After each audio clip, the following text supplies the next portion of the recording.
guys! It's Michelle Kisin here. Ayan, it's been a long time hindi ako nakapagluto. So today, I decided to cook pork kare-kare. And this is my sangkap. These are my ingredients. Of course, I have the pork belly here. And then, the alamang. Later, igigisa ko siya.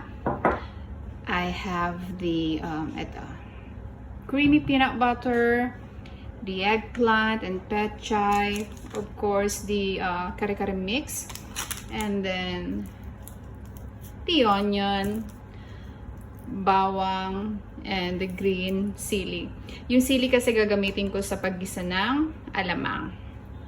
Ayan, napaka-simpleng ano lang, di ba? Ang simple lang ng ingredients ng pork kare-kare. But it's not just about the, syempre yung pagiging simple na ingredients niya. Syempre mamaya malalasahan natin yung sarap ng kare-kare ko.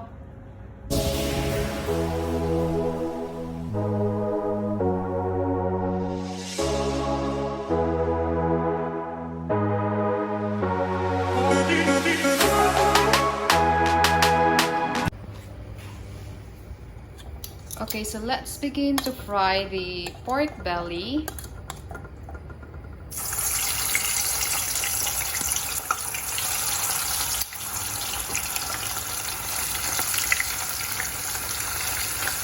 Deep fry natin sa liempo style.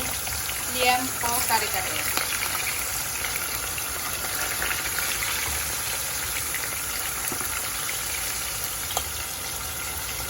Ayan, tingnan natin kung crispy na. Wow! Look!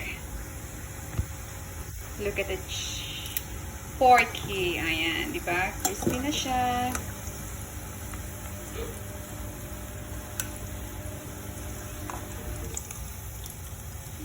My liempo pork kare-kare.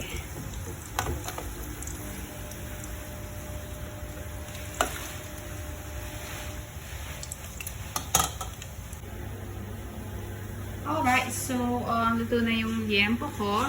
Isa-set aside ko muna. And the next na gagawin ko is magpo-fry naman ako ng yung talong. Ipo-fry ko siya. And this is the talong.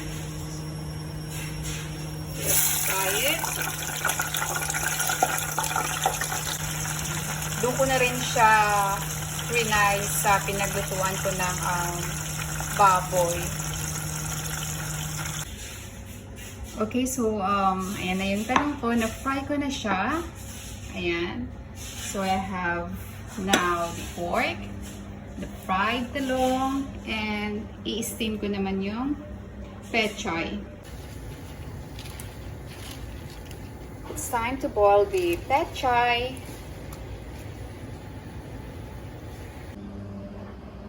Here you go, the pechay is ready na. Guys, I'm almost done. You see?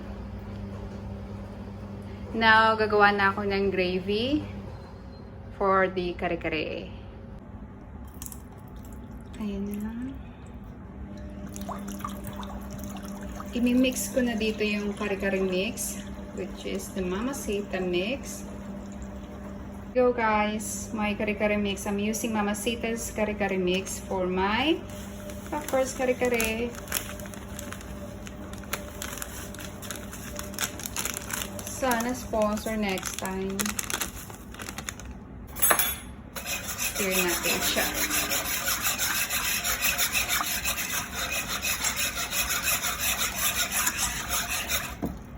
Have to add the onion.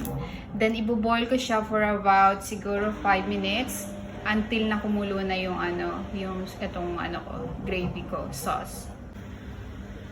Okay, so habang pinapakuluan ko yung sauce ng kare-kare, gagawin ko naman is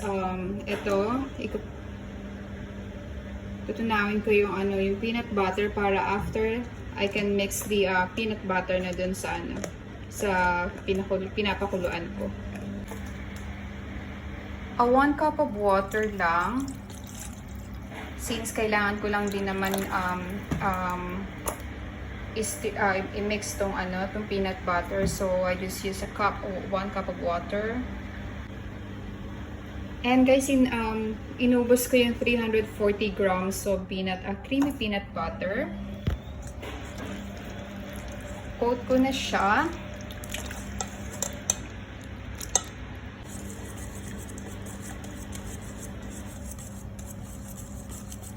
Ayan na. Ready na siya. Ayan na. Bango. Pwede na natin i-add yung peanut butter na kiload ko.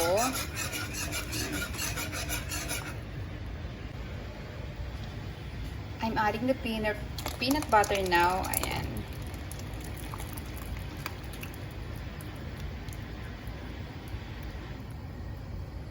Let's stir. And then, after this, pakukuluan ko ulit siya hanggang sa maging saucy na siya. Ngayon kasi medyo malabnaw pa siya eh. So, pakukuluan ko pa siya for another 5 minutes.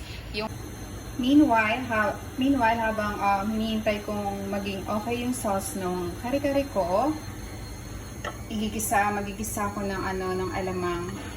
And I have to use garlic, onion, and yan, green chili, and of course, the alamang. Igigisa ko siya para mas masarap siyang pang-dip later sa kare-kare. Guys, look, ang sarap niya.